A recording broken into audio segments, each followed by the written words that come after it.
আইনজীবী সৈয়দ শামসুল আরিফিন সাহেব, আপনি ওটা করছেন কেন? হ্যাঁ, কি আরম্ভ হয়েছে? 3 দিন করে কলকাতায় থাকতে হবে, এমনি কিছু পাওয়া যাবে?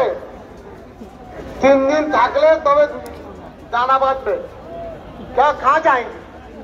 क्या बैठोगे तो कदम चूमेगी कामयाबी, भागोगे तो भागते रहोगे। বসে রাখো।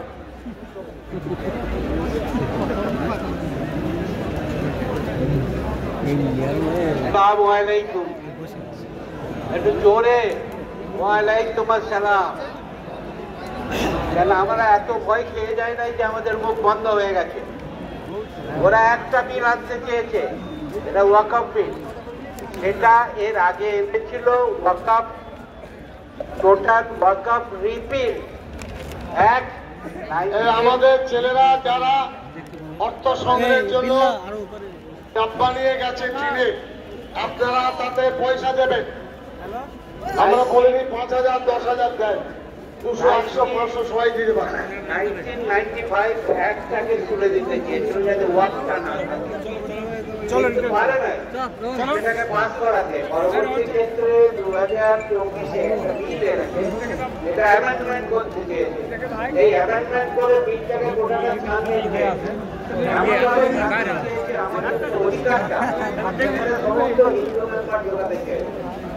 আমরা কিন্তু সেই জায়গাটাতে প্রতিবাদ আছে।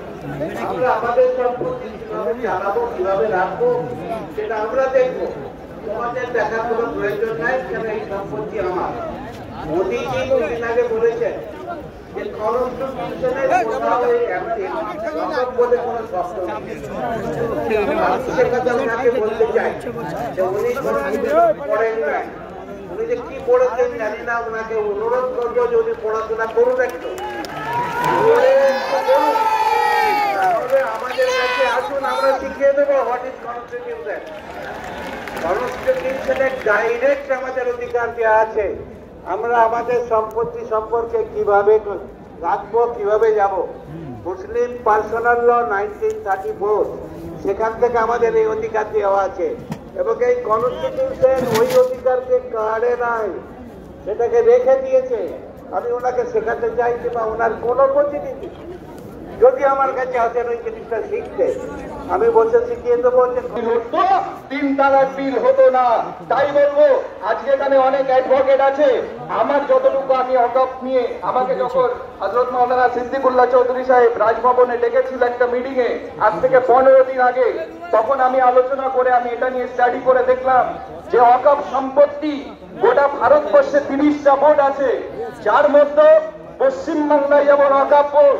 এই পশ্চিমবাংলার সম্পত্তির দায়িত্ব কিন্তু রাজ্য সরকারের মুখ্যমন্ত্রী এবং ভূমিমন্ত্রী। কেননা কোন রাজ্যের ওয়াকফ সম্পত্তি কেন্দ্র সরকার ডাইরেক্ট এসে দখল করতে পারবে না, হস্তক্ষেপ করতে পারে না, এই রাজ্যের ভূমিমন্ত্রীর দায়িত্ব।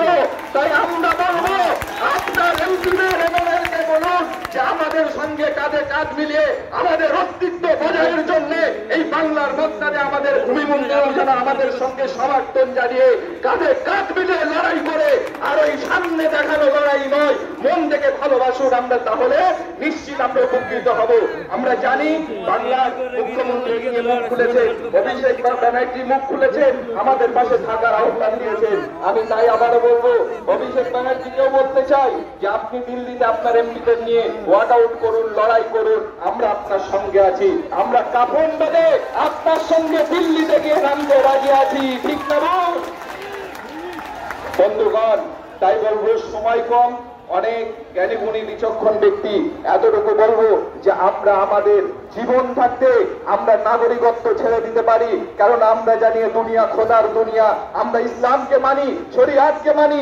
তাই বলবো আমরা সব ছেড়ে দিতে পারি। যদি বলেন নামাজ রোজা তো দূরের কথা, এই মেসোয়াকটা ছাড়তে হবে। রবির সুন্নাত মেসোয়াক এই মুসলমান ছেড়ে দেবে না। সকলে ভালো থাকবেন, এই বলে আমি বক্তব্য আমি শেষ করলাম। আসসালামু আলাইকুম। বসিরহাট দরবার শরীফের পক্ষ থেকে আমরা সকলে এই জমিয়ত উলামায়ে হিন্দের সঙ্গে, কেন সমস্ত সংগঠন একসঙ্গে আমরা আমাদের অস্তিত্বের লড়াই থাকবো ইনশাআল্লাহ।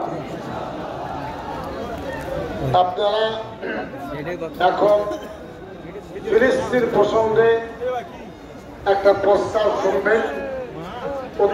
ভাই কথা বলবেন না, সেই প্রস্তাব পাঠ করবেন কলম পত্রিকা সম্পাদক জনাব আহমদ হাসান ইমরান সাহেব। তার আগে আপনাদের সুখবর দিই যে পীরজাদা আমাদের ভাই বন্ধু বুজুর্গ তা সিদ্দিকী সাহেব এসছেন আমাদের সবাই।